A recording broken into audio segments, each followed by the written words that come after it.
So if you stop taking your antibiotics on like day 5 just because your fever broke and your cough faded, you aren't actually curing the infection, Yeah. you know? You are training it. Right, exactly. That's the exact biological mechanism at play.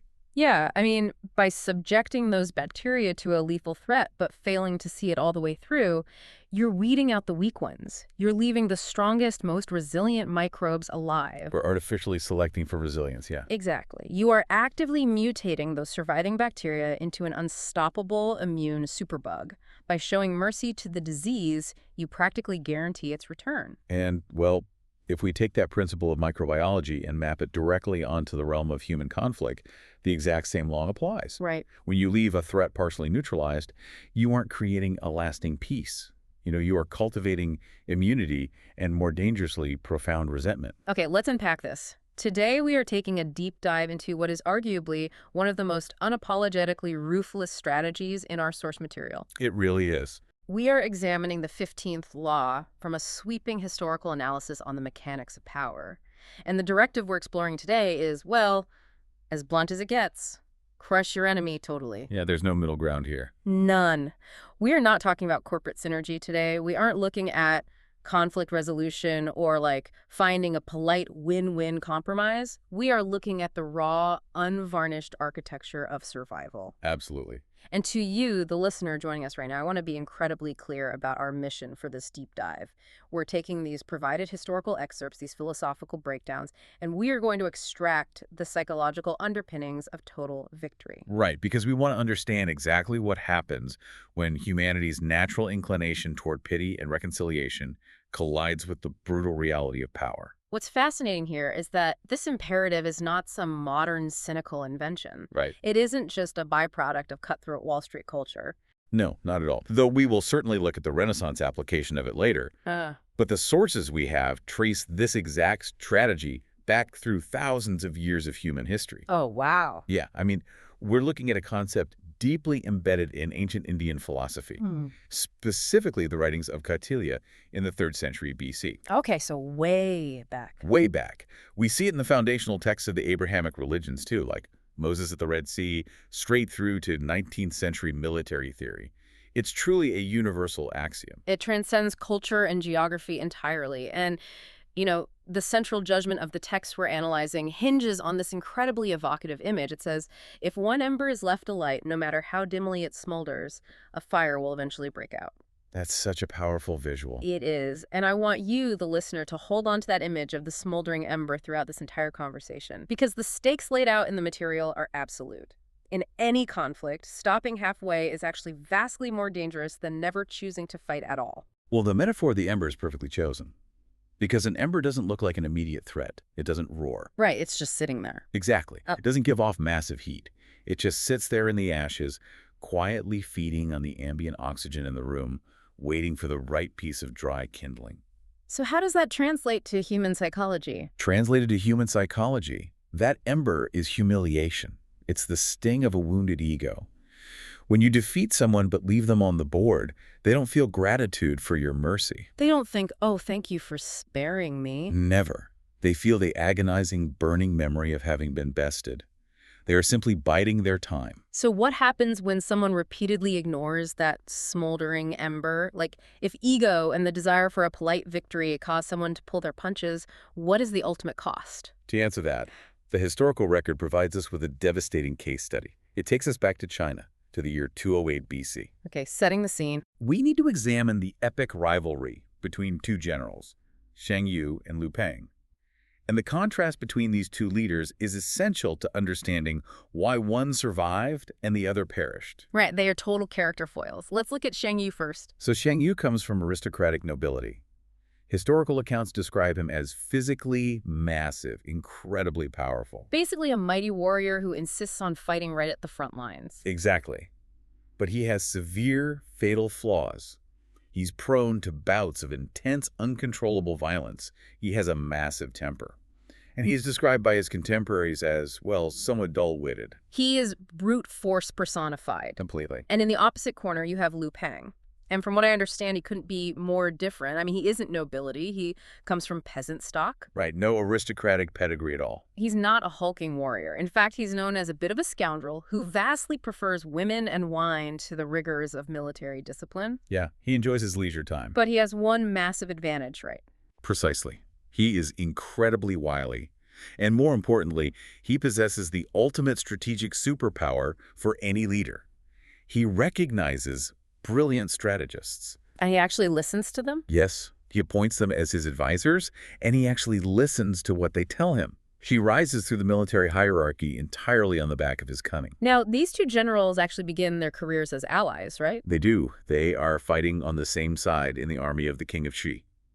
But the inciting incident for their rivalry happens when the king sends two separate armies to conquer the powerful kingdom of Qin. And the ultimate prize is the kingdom's capital city, Right. Tianyang. Exactly.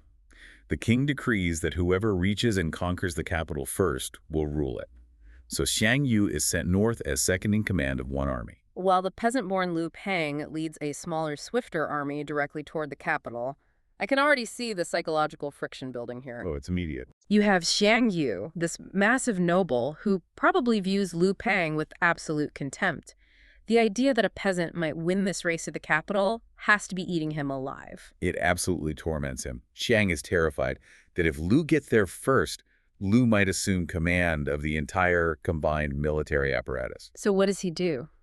Well, on the northern front, when Xiang's commanding officer hesitates for just a moment before sending troops into a battle, Xiang completely loses his grip. Uh-oh. He walks straight into his commander's tent, loudly proclaims the man a traitor to the king, and severs his head right then and there. Wait, he just chops his own commander's head off? Right then and there. He violently usurps sole command of the northern army, abandons his assigned front, and marches his forces directly toward the capital. He's acting purely on emotion. I mean, it's not strategic at all. It's a terrifying tantrum of an aristocrat who feels his natural superiority is being threatened. Exactly. But when he finally arrives at the capital, he is utterly astonished, because his rival, Liu Pang, has already beaten him there. Liu won the race. He did. Now, Xiang has a brilliant advisor of his own, a man named Fan Tseng. And Fan Tseng has been studying Liu Pang's behavior very closely since Liu entered the capital. What does he notice? He warns Xiang, saying, "Look at this village headman. He used to be greedy only for riches and women. But since he entered the capital city, he hasn't been led astray by wealth, wine, or sex." That shows he is aiming high. That is such a brilliant observation of human behavior. When a known scoundrel suddenly becomes highly disciplined, it means they've found a prize worth delaying their gratification for. Exactly. They've shifted from wanting immediate pleasure to wanting structural power. Yes, and Fan Tseng recognizes that Liu is no longer just an annoying rival general. He has become an existential threat to Xiang's entire future. So the advisor urges Hsiang to act immediately. He tells him to kill the wily peasant before it is too late. And Fan Tseng devises a brilliant trap. He tells Hsiang to invite Liu Pang to a grand banquet at their military camp just outside the capital. A banquet trap. Classic. The plan is to throw a massive celebration, and right in the middle of it, they will stage a traditional celebratory sword dance. Okay, I see where this is going. At the climax of the dance, on Xiang's explicit signal, the dancers will turn their blades and cut Liu's head off. It's the perfect cover. You lull the target into a false sense of security with hospitality, food, alcohol, and you hide the execution in plain sight as entertainment. It's foolproof. So the invitation goes out. And shockingly, Liu actually shows up at the banquet. He does. The music is playing, the wine is flowing, the dancers draw their swords. I mean, the tension in the room must have been suffocating. And what does Tseng do? He hesitates. He freezes. He has the man who just humiliated him right in his grasp, surrounded by his own loyal soldiers, and he refuses to give the order. Why? By the time he finally shakes off his hesitation and attempts to signal the dancers, it's far too late. Liu Pang's survival instincts are razor sharp. He senses the shift in the room. He senses the energetic shift, realizes it's an assassination attempt, and quietly slips out of the camp.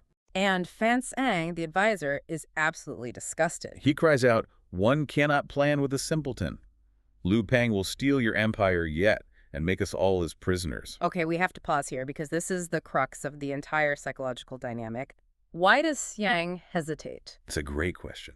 I mean, this is a man who just weeks prior walked into his own commanding officer's tent and chopped his head off without a second thought. Violence is his native language. Right, he's not squeamish. So why, when faced with his ultimate rival at a banquet designed specifically for murder, does his hand shake? The obvious assumption is that because they used to be friends and allies, it was a moment of mercy. That's the common assumption, yeah. But I want to push back on that. Looking at Xiang's profile, the massive ego, the deep-seated belief in his own aristocratic nobility, the need for physical dominance, I theorize that it wasn't soft-hearted mercy at all. What do you think it was? I think it was pure arrogance. I think Xiang didn't just want Liu dead. His ego demanded that Liu bend the knee. Killing him in a surprise attack at a banquet wouldn't satisfy that deep craving for dominance. That's a very compelling read. He needed Liu to look up at him and admit, "You are the better man." I'd actually argue that it's a subtle combination of both, heavily weighted toward what you're describing. It wasn't just raw ego, it was a rigid, almost pathological adherence to the era's social scripts regarding honor. Interesting. The historical analysis specifically states that Xiang had a fatal sympathy and a profound respect for his rival as a fellow general. He felt trapped by the aristocratic ideal of how a great man should win. So sneaking a kill at dinner felt beneath him. Right. He did not want to defeat Liu through deception or a dinner party assassination. He wanted to prove his undeniable superiority on the open battlefield. He wanted to force the clever present to consciously surrender. Exactly. And this reveals a massive, fatal vulnerability in the psychology of power. Xiang was treating war like an aristocratic gentleman's game, a sporting match where the goal is to win the shiny trophy of your opponent's submission. But Liu Pang wasn't playing a gentleman's game. He was fighting for raw biological survival. It's the difference between fighting to protect your ego and fighting to protect your ability to draw breath. Precisely. When you are fighting for your life, there are no unwritten rules of honor. There is no desperate desire to prove your superiority. There is only the cold necessity of eliminating the threat. Shane's need to feel honorable completely blinded him to the reality of the game he was actually playing. And the consequences of that hesitation escalate immediately. Xiang, furious that he botched the assassination, marches on the capital. What does Liu do? Liu Pang, true to his wily, survivalist nature, knows the military odds are heavily against him. So he simply abandons the city. He refuses to fight a losing battle for the sake of pride. Xiang captures the city, murders the young Prince of Chen, and, in a fit of rage, burns the entire splendid capital to the ground. Now they are bitter, open enemies in a protracted civil war. A war that Xiang could have completely avoided. Yep. Xiang pursues Liu relentlessly for months, finally cornering his exhausted forces in a walled city. Liu's army is starving, in total disarray, and Liu is forced to sue for peace. And I imagine Fan Tseng is pulling his hair out at this point, begging Xiang to just finish the job. He's basically screaming, "You have the ember in your hands, drown it in water right now." He is. But once again, Xiang decides to be merciful. He accepts the negotiations because he still harbors that fatal fantasy of bringing Liu back alive to serve as a subjugated vassal. Oh my goodness. And predictably, Liu uses the protracted peace negotiations as a smokescreen, slips through the fingers of the massive besieging army, and escapes yet again. It's like watching a horror movie where the protagonist keeps dropping the weapon instead of finishing off the monster. It becomes almost absurd, but the stakes are incredibly high. Xiang loses his mind with rage. He sets out after Liu with terrifying ferocity. And this leads to what is arguably the most chilling exchange in the historical record. Yes.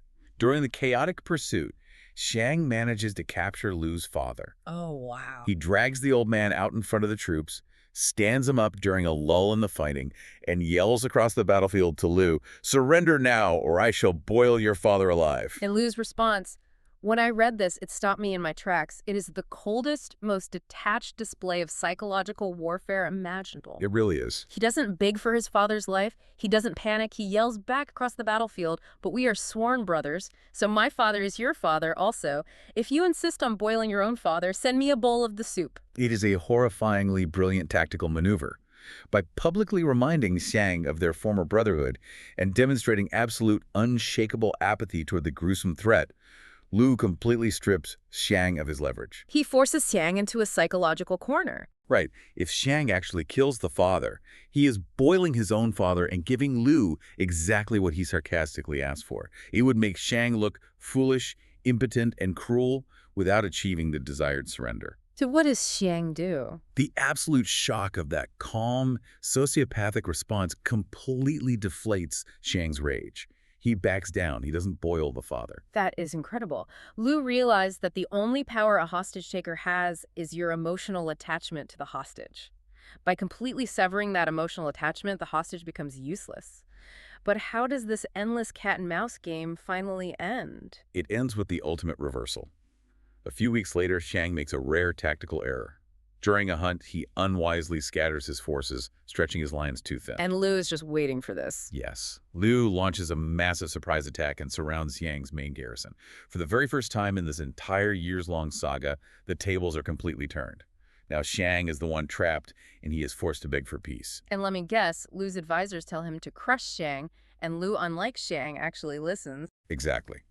When Liu's top advisor tells him, destroy Hsiang, crush his army, show no mercy, to let him go would be like rearing a tiger. It will devour you later. Liu doesn't hesitate for a fraction of a second. He doesn't care about honor. He doesn't care about battlefield glory or social scripts. He immediately goes straight to deception. Liu drafts a false treaty of peace, lulls Xiang's starving troops into relaxing their defensive posture, and then absolutely slaughters almost the entirety of Xiang's army. Total annihilation. Xiang barely manages to escape the massacre on foot, completely alone. And Liu doesn't let up. He doesn't just celebrate the battlefield victory. He puts a massive bounty on Xiang's head, 1,000 pieces of gold and a fief of 10,000 families. Yes, and Xiang, fleeing through the wilderness, stumbles upon a small, pathetic group of his own retreating soldiers. Oh, man. In a final, tragic act of his distorted sense of nobility, he cries out to them, "Let me do you a favor." He slits his own throat, dying so that his own desperate men can claim the bounty on his head. What an incredibly heavy, devastating end. But the historical analysis provides a crystal clear interpretation of exactly why this happened. Hsiang Yu rarely hesitated to execute rivals when it suited his temper. But with Liu Pang, he suffered from that fatal sympathy. That was his downfall. The critical mistake wasn't just feeling sympathy. The critical mistake was showing his hand but refusing to play the card. The moment Hsiang made it clear he intended to kill Liu, he signaled his ultimate intent. But by failing to actually accomplish it, he sealed his own doom. And that leads us to the core psychological law governing fatal antagonisms. Reconciliation is out of the question. Right. The analysis warns us that when we sympathize with our enemies, when pity or the naive hope of reconciliation makes us pull back from doing away with them entirely, we only accomplish one thing. We exponentially strengthen their fear and their hatred of us. I want to connect this directly to you, the listener. Think about the dynamics in your own life. If you defeat someone in a harsh negotiation, or you humiliate a rival in your industry, but you leave them in your ecosystem, you are nurturing a resentful viper. They will never, ever forget the humiliation. You might think you're being magnanimous by shaking their hand afterward, but in their mind, that handshake is just another reminder of their defeat. Precisely. Power, according to this axiom, cannot be dealt with halfway.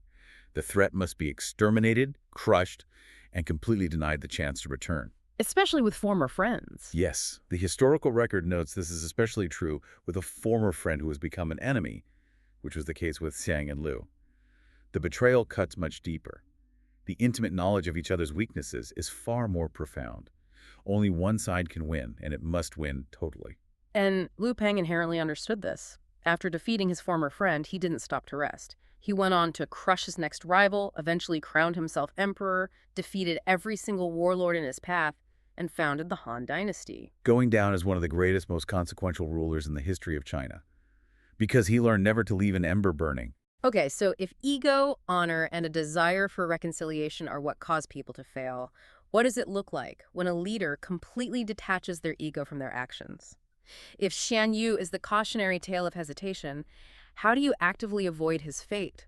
The answer, according to our sources, is by embracing absolute, emotionless, tactical deception. We are going to transition now, moving from the ancient battlefields of China to the treacherous, glittering political landscape of Renaissance Italy. We are going to look at a masterclass in putting out the fire before anyone even smells the smoke. We are looking at Caesar Borgia. Yes, Caesar Borgia in the year 1502. The setting is the small Adriatic port town of Senigallia. Okay. And to understand the brilliance of what Borgia did, we have to deeply understand the context of the military forces he was working with. Borgia was commanding an army of mercenary soldiers, known as condottieri. And mercenaries are tricky. Oh, they are a completely different psychological puzzle than a traditional standing army. They are notoriously fickle. They fight for coin, not for loyalty to a crown or a flag. Right, their loyalty is entirely transactional. Exactly. And Borgia had just discovered a massive existential problem. His own generals, the highly influential leaders of his mercenary forces, were actively plotting a conspiracy to overthrow and murder him. And the way he discovers this plot is brutal in its own right. He extracts a confession from a man named Romero de Lorca. Yes, he does. And Borgia, being a master of psychological messaging, doesn't just quietly execute Romero in a dungeon. He has the man cut in half. Literally in half. And leaves his mutilated body, along with a bloody executioner's block, right in the middle of the town square in Cesena for everyone to see. It's a terrifying statement of intent. It is. Then Borgia marches south. He gets word that his treacherous generals have captured the town of Senigalia, but the central citadel of the town is holding out, refusing to surrender to anyone except Borgia himself. So Borgia sends a polite message ahead to his generals, saying he will arrive the next day to formally accept the citadel's surrender. And this seemingly innocent message is exactly what the conspirators want to hear.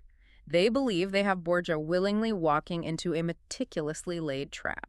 They calculate that once he reaches Senigalia, he will be easy prey, caught between the defiant citadel on one side and their own massive mercenary forces ringing the town on the other. But why are they so incredibly confident? Why do these seasoned mercenary generals think they can just easily snatch one of the most feared men in Italy? This is where Borgia's brilliant illusion of weakness comes into play. The conspirators firmly believe they possess overwhelming military superiority. Right. They think that because a large contingent of French troops recently departed from Borgia's service, Borgia is traveling across the countryside with only a very small, highly vulnerable personal guard. But they are completely, catastrophically wrong. Niccolo Machiavelli, who was actually present and personally observing these events unfold, documented exactly what Borgia did. What did he do? Borgia had left Cesena with a massive, highly capable force, 10,000 infantrymen and 3,000 heavily armed horsemen. That's a huge army. Right, but he knew that if he marched them together in one terrifying, conspicuous column, the conspirators would see him coming from miles away and flee. So he takes incredible pains to compartmentalize his forces. He split his men up, having them march along separate, hidden, parallel routes through the rugged countryside. He meticulously timed their movements so they would remain entirely unseen, yet all converge on the outskirts of Senigalia at precisely the same moment. It's like a perfectly executed digital honeypot in modern cybersecurity. You create an intentional vulnerability in your system, you let the hacker think they've successfully breached your defenses, but in reality, you've lured them into a closed loop where you can lock them out entirely. Borgia knew exactly what the conspirators were planning because of the confession he extracted, so he decides to take their trap and turn it entirely inside out. That's a perfect analogy. So at dawn, on December 31st, 1502, Borgia reaches the outskirts of the town. And his very first tactical move is so quiet and brilliant, the conspirators don't even register it as a threat. What does he do? He doesn't order a charge. He simply sends his advance guard of 200 lancers, led by his trusted lieutenant, Micheletto Corella, to ride ahead and casually take up a holding position on the canal bridge leading into the town. Oh, that's smart. By securing that specific bridge, he effectively, and without firing a single shot, cuts off the only viable exit route. He prevents the conspirators' troops from withdrawing. The trap is sprung, the door is locked, and the victims don't even know it's closed. Here's where it gets really interesting to me. The psychology of this next moment is just astounding. Borgia rides up to the bridge to personally meet the men who are actively planning to murder him. The men he knows, for an absolute fact, are plotting his downfall. And how does he greet them? He doesn't glare at them. He doesn't surround them with guards and demand their swords. Historical accounts note that he greeted them effusively. He smiled warmly. He opened his arms. He rode up beside them and warmly invited his greatest enemies to join him for a drink inside. I am just marveling at the sheer, terrifying, emotional discipline required to look a man in the eye, smile with genuine warmth, shake his hand, all while knowing you have already ordered his brutal execution. It requires a detachment from human emotion that borders on the sociopathic. The historian Paolo Giovio later coined a phrase for this specific event. He called it the magnificent deceit. The magnificent deceit, I love that. And it is magnificent in its flawless, cold-blooded calculation.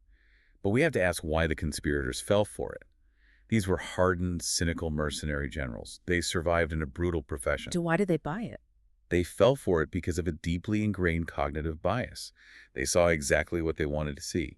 They were blinded by their own presumed superiority and their unshakable belief in Borgia's weakness. So when a man you believe is weak and isolated smiles at you, you assume he is desperate for your friendship. You assume he is trying to placate you. You don't realize he is fitting you for a noose. That is such a crucial insight. Our egos make us terrible judges of reality. So Borgia warmly invites these generals inside the Palazzo Bernardino, which his lieutenant Michelato had conveniently prepared for his use. And once the generals are comfortably indoors, entirely separated from their troops and their personal guards, the effusive smiles instantly vanish. The trap snaps shut. Guards creep up from the rear of the room. The generals are quietly, efficiently arrested and bound. Borgia immediately issues the order for his massive, previously hidden army to attack the mercenaries' leaderless soldiers in the outlying areas, completely crushing their camps. Wow. And that very night, while their armies are being decimated outside, Michelato Corella goes into the locked rooms of the Palazzo Bernardino and personally throttles the conspirator generals to death with a garrote. At one fell swoop, Borgia surgically removed his treacherous generals and eliminated his worst enemies. He used their own plot against them, lured them into a false sense of absolute security, and eradicated them utterly. He left no embers. This is the crucial distinction. If he had merely fired them, stripped them of rank, or banished them from his territory, they would have simply taken their mercenary armies, joined a rival Italian city-state, and attacked him the following spring. Right. By throttling them in the dead of night, he ensured their resentment and their capacity to harm him died with them. Exactly. If you're listening to this and thinking, well, Borgia was a Renaissance psychopath that could never do that, you're missing the core utility of the story. The point isn't the physical murder. The point is the emotional discipline. The detachment. The ability to suppress your ego, to not react defensively when you know someone. Yes. The story of Empress Wu takes us back to China, beginning around the year AD 625. And to truly understand the sheer magnitude of what she accomplished, we have to deeply understand her starting position. She wasn't born into royalty, was she? She was born the daughter of a duke, a beautiful, highly intelligent young woman who was absorbed into the massive imperial harem of Emperor Taizong. Oh. The imperial harem was an incredibly dangerous, hyper-competitive ecosystem, teeming with hundreds of young concubines, all viciously vying to become the emperor's favorite. And Wu stands out. Wu's beauty and her forceful magnetic character allowed her to win that immediate battle for attention. But she was deeply strategic. She understood the fundamental impermanence of her situation. Because an emperor's favor is entirely whimsical. She could be replaced by a younger concubine at any moment. Precisely. She recognized that relying on her physical appeal was a depreciating asset. So she starts playing a much longer, incredibly dangerous game. What does she do? She sets her sights on the emperor's son, Cao, and she manages to seduce him, catching him in literally the only place in the heavily guarded palace where he was ever truly alone. Wait, really? Where was that? While he was relieving himself at the royal urinal. Oh, wow. That is an incredible detail. Finding vulnerability and opportunity wherever you possibly can, no matter how unglamorous. It demonstrates her sheer pragmatism. But despite this secret connection to the prince, disaster strikes. The old emperor dies. Oh, no. And according to the ironclad tradition and law of the era, the fate of all the wives and concubines of a deceased emperor is absolute and grim. What happens to them? To ensure they cannot meddle in state affairs or produce illegitimate heirs, their heads are shaved, and they are walled up inside a remote Buddhist convent for the absolute rest of their natural lives. It is effectively a living death, a permanent structural removal from the chessboard of power. But Wu refuses to accept this, right? She does. For 7 long years in that austere convent, she schemes. She maintains a secret, highly risky correspondence with the new emperor, the very son she had seduced years earlier. That's incredibly bold. And crucially, she begins to meticulously befriend his current wife, the empress. Through an incredibly complex web of emotional manipulation, she achieves the impossible. She convinces the empress to advocate for her return. Yes, resulting in a highly unusual royal edict that allows Wu to leave the convent, grow her hair back, and returned to the palace harem. And once she is back inside the palace, she plays her part with terrifying perfection. She fawns over the empress. She acts like a loyal, entirely non-threatening ally, all while quietly resuming her intimate relationship with the emperor. And the empress actually tolerates and even encourages this because her own political position is highly vulnerable. Right, she hasn't provided the emperor with a male heir yet, so having Wu as a loyal ally in the harem seems like a useful buffer against other ambitious women. Exactly. But in the year 654, Wu Chao gives birth to a child. And what happens next, I have to admit, as a host, I recoil at the sheer darkness of the historical narrative. But how does this play out strictly from the mechanics of power? It is a stark, horrifying demonstration of absolute ruthlessness. One day, the current empress comes to Wu's quarters to visit the newborn baby. Okay. As soon as the empress leaves the room, Wu Chao takes her own newborn infant and smothers it to death. She murders her own baby. But I have to ask about the logistics of this. How does a woman with essentially no official power pull off an infanticide in a palace swarming with guards, servants, and spies without anyone ratting her out? That is the crucial question of how she operated. Wu understood that in an environment where everyone is highly vulnerable, fear is a more reliable currency than loyalty. She had spent years quietly building a shadow network of informants. Servants she had bribed, guards she had blackmailed. Yes. When the dead infant is discovered moments after the empress's departure, Wu puts on a display of agonizing grief. And because she has carefully seeded rumors about the empress's jealous, vindictive nature for months, suspicion naturally falls on the empress. Who is literally just in the room. The frame-up works perfectly. The empress is formally charged with murder and executed, and Wu Chao is crowned empress in her place. It is an act of unfathomable darkness. But from the cold mathematical perspective of power dynamics, it was lethally effective. She manufactured a crisis to eliminate her only obstacle to the throne. And it didn't stop there. Her new husband, the emperor, was physically frail and largely addicted to a life of pleasure. He gladly handed the exhausting daily reins of actual government administration over to her. So now she has the real power. But Wu, even as a sitting empress, knew she was deeply insecure. There were entrenched enemies, rival noble families, and potential usurpers everywhere. She knew that as a woman in 7th century China, she had zero structural power inherent to her gender. Exactly. Her authority was entirely borrowed from her husband, and therefore perpetually at risk. Right. If the emperor dies or simply changes his mind, she is instantly powerless again. So she begins a systematic, relentless purge of any potential spark that could ever threaten her rule. She essentially institutionalizes the law of crushing the enemy. Yes. When she is 41, she notices the emperor taking a liking to her own beautiful young niece. Recognizing the exact same threat she once posed to the previous empress, Wu subtly poisons the niece's food. Yeah. In 675, her own eldest son, who is popular, capable, and being touted by ministers as the clear heir apparent to the throne, starts gaining too much independent political influence. She poisons him as well. Her own son. Her own son. The next son in line is exiled on completely fabricated treason charges. When the emperor finally dies, she manages to have the next eldest son declared completely unfit for the throne. She systematically eradicates every single capable person in her own lineage who might pose even a theoretical challenge. Exactly. By eliminating anyone strong or competent, she ensures that it is her youngest, most entirely ineffectual and compliant son who becomes the titular emperor. And through him, operating as the puppet master behind the screen, she continues to rule with absolute, unchallenged authority. Over the next 5 years, the historical record notes there were innumerable palace coups and rebellions attempted against her by furious noblemen. And how did she handle them? Every single one of them failed. And every single conspirator, along with their entire extended families, was immediately executed. She built a secret police force that was unparalleled. By the year 688, there is literally no one left to challenge her. She proclaims herself a divine descendant of Buddha to grant herself religious legitimacy, and in 690, she shatters centuries of tradition. Yes, she is officially named the Holy and Divine Emperor of China, the only woman to ever hold that absolute title. And the overarching analysis points out the deeply chilling paradoxical result of all this bloodshed. Because she systematically eradicated everyone from the previous dynasty, her 40-year reign was actually incredibly effective and characterized by widespread domestic peace. That is the disturbing paradox of total power. Peace was achieved not through negotiation, not through compromise, but through the absolute, unyielding monopolization of violence. It's hard to wrap your head around. If we deeply contextualize her actions, and this is not an ethical defense of infanticide, but a structural analysis of her strategy, her choices were starkly binary.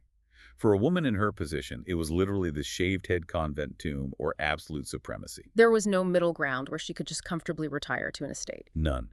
She could not afford a single moment of weakness. She knew that if she got rid of a rival and a new one appeared, the solution was brutal but simple: crush them all or be killed herself. She created peace because she systematically eliminated the very capacity for opposition to exist. It's the ultimate terrifying application of the law. And this brings us to a critical transition in our deep dive. We've been looking at this through the lens of ancient military rivalry, Renaissance interpersonal trickery, and imperial palace intrigue. Right. But we need to zoom out. This principle, crushing the enemy totally, is not just about personal vendettas or maintaining a throne.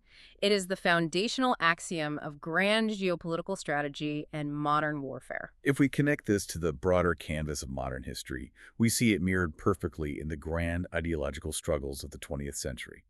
The source material directs our attention to the sprawling conflict between Mao Zedong and Chiang Kai-shek. Okay, let's get into this. Mao was a devoted, lifelong reader of ancient strategy, particularly Sun Tzu and the histories of emperors like Liu Pang.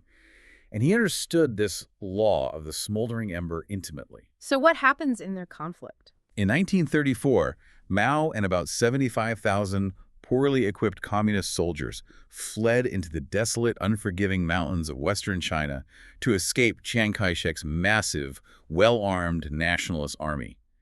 This was the beginning of the famous Long March. And Chiang Kai-shek was absolutely determined to wipe them out. He understood the threat. Over the next few years, Chiang relentlessly pursued Mao through the mountains, bombing them, starving them, and grinding his forces down until Mao had fewer than 10,000 exhausted soldiers left. They had them on the ropes. He had the communists on the absolute brink of total annihilation. The ember was barely glowing. But then, in 1937, a massive geopolitical shift happens. China is invaded by Imperial Japan. Yes. Chiang looks at the situation and calculates that with fewer than 10,000 men hiding in caves, the communists are no longer a viable threat. He chooses to stop halfway.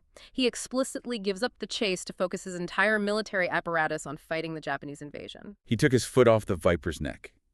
He left the ember smoldering in the mountains. And 10 years later, after the horrific war with Japan finally concluded, those surviving communists had spent a decade quietly recovering. Recruiting peasantry, mutating into a highly disciplined, unstoppable military force. Exactly. They emerged from the mountains and routed Chiang's massive but exhausted nationalist army entirely. Chiang had forgotten the ancient wisdom of crushing the enemy. Mao had not. Mao relentlessly pursued Chiang's retreating forces across the continent. Until Chiang and the remnants of his entire regime were forced to flee mainland China across the strait to the island of Taiwan.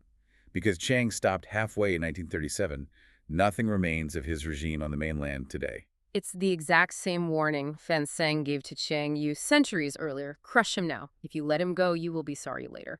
And this philosophy of absolute destruction is formally codified by Karl von Clausewitz, the premier philosopher of war. Yes. Analyzing Napoleon's campaigns, von Clausewitz wrote that the direct annihilation of the enemy's military forces must always be the dominant consideration. He wrote, "Once a major victory is achieved, there must be no talk of rest, of breathing space, but only of the pursuit. You seize the capital, you immediately attack the reserves. You do not stop until the enemy has nothing left to fight with." And von Clausewitz meticulously explains why this absolute pursuit is necessary. Because after war comes negotiation. The text explicitly calls negotiation the insidious viper that will eat away at your victory. Because if you only win a partial victory on the battlefield, if you defeat the enemy but leave their leadership intact and their core infrastructure somewhat functioning, you will inevitably lose in the negotiation room what you bled to gain by force. The enemy will use the peace talks to leverage whatever small power they have left. They will stall, they will appeal to international sympathy, they will rebuild their forces under the guise of ceasefires. And they will extract concessions. The true goal of conflict, according to the text, is to force the enemy into having absolutely no options. They have no room to maneuver, no hope of reinforcement, and literally nothing left to negotiate with. They are forced to do your bidding entirely.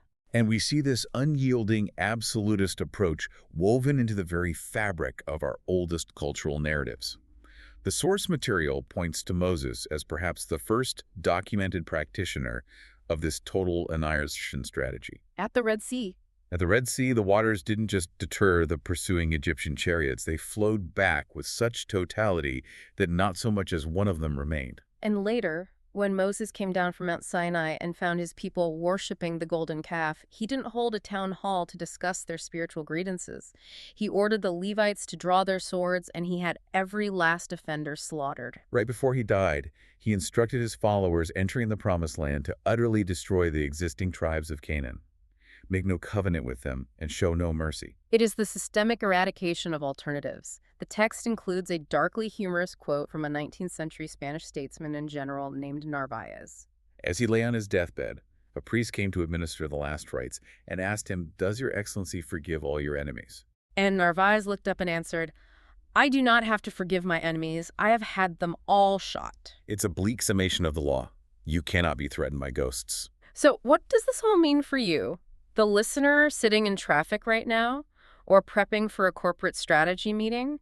You aren't commanding insurgent armies against Chiang Kai-shek. You aren't smothering heirs to an imperial throne. And you aren't laying elaborate architectural traps for mercenary generals in Renaissance Italy. Exactly.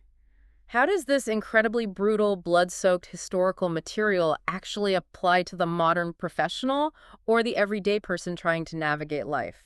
The text anticipates exactly this question and provides a crucial caveat for translating this law into modern life. It explicitly states it is not, of course, a question of murder. It is a question of banishment. Banishment. Right. In a civilized, legally governed society, physical annihilation is off the table, obviously. But the psychological and structural principle remains exactly the same. You must remove the threat entirely from your ecosystem. Let's talk about what banishment actually looks like in the modern context, because I think a lot of modern HR culture and societal norms actually train us to do the exact opposite. We are conditioned to seek enforced civility. We are. We want everything to end amicably. But banishment means absolute, uncompromising severance. Think about toxic business partnerships. If you catch a co-founder embezzling or a senior executive actively undermining your company to a competitor, you don't demote them. No, you don't. You don't buy out their shares and then retain them as an external consultant to ease the transition out of some misplaced sense of corporate guilt. Exactly. If you leave them with a consulting contract, you are literally paying the viper to stay in the nest. You are giving them continued access to your internal data, your employees, and your client list, Which they will inevitably use to build a competing venture or poach your talent. You fire them decisively. You revoke their server access while they are sitting in the termination meeting. You legally enforce every non-compete clause. You sever the tie so completely that they have absolutely no structural ability to harm your organization ever again. And the exact same applies to personal disputes. When a relationship, whether romantic or a long-term friendship, becomes profoundly toxic or actively destructive, the modern equivalent of crushing the enemy is going absolute no contact. No lingering coffees a month later to find closure. No quietly checking their social media to see how they're doing. No remaining friends with their immediate circle just to keep tabs on them. Banishment means they cease to exist in your reality. Because if you keep the door cracked open, even a fraction of an inch out of guilt, or a naive hope that people fundamentally change their nature, you are allowing the venom to seep back in. That is the perfect modern application. However, this raises an important question. What happens when you are in a situation where you literally can't banish the person? That's a good point. What if the enemy is a senior coworker you are forced to interact with daily on cross-departmental projects? What if it's a family member you are absolutely obligated to see at every holiday gathering? You can't fire your brother-in-law. You can't just delete a senior manager from the corporate hierarchy if you don't have the authority. That is the reality for most people. So how do you handle the ember when you aren't allowed to pour water on it? The text actually provides a psychological survival guide for that exact scenario. It acknowledges that as you move through life, you will inevitably stir up rivalries and create enemies you simply cannot win over or immediately banish. So what's the first rule? When you are forced to coexist with an enemy, the first rule is to rely entirely on your own internal wariness. You must realize, fundamentally and without any naive illusions, that they are plotting against you, or at the very least, actively hoping for your downfall. Therefore, you must pay absolutely no heed to whatever friendliness they feign. Yes. You have to remember, Cesar Borgia warmly smiling at the men he was about to throttle. Your enemies in the office might smile at you by the coffee machine. They might compliment your presentation. Do not fall for the magnificent deceit. Precisely. And the text emphasizes that you shouldn't take their hatred or their plotting personally. It's not necessarily an emotional failing on your part, it's just a law of human nature. Water is wet, fire burns, and a defeated or envious rival harbors resentment. It's essentially social physics. So if you can't banish them right now, you maintain a polite, completely impenetrable armor. You don't escalate, but you don't give an inch of vulnerability. And you wait. You quietly plot for the absolute best time to act. For the moment when structural changes, like a corporate reorganization or a shift in family dynamics, allow you to finally remove them from your sphere. Until then, you never ever turn your back. But as with all laws of strategy, there is nuance. And the source material does offer a specific, highly situational reversal. There are rare moments when physically crushing an enemy or actively intervening to destroy them is actually the more dangerous move. So let's explore that. When is it actually dangerous to physically crush an enemy? When you let the enemy breathe. The strategy here relies heavily on the ancient wisdom of Sun Tzu, the author of The Art of War, and it's all about the mechanics of letting enemies destroy themselves. Sun Tzu explains that in warfare, a competent general knows never to attack an enemy army when it is completely cornered against a river or a mountain with absolutely no way out. Why? Because desperation breeds superhuman ferocity. If soldiers know with absolute certainty that they are going to die no matter what they do, they stop feeling fear.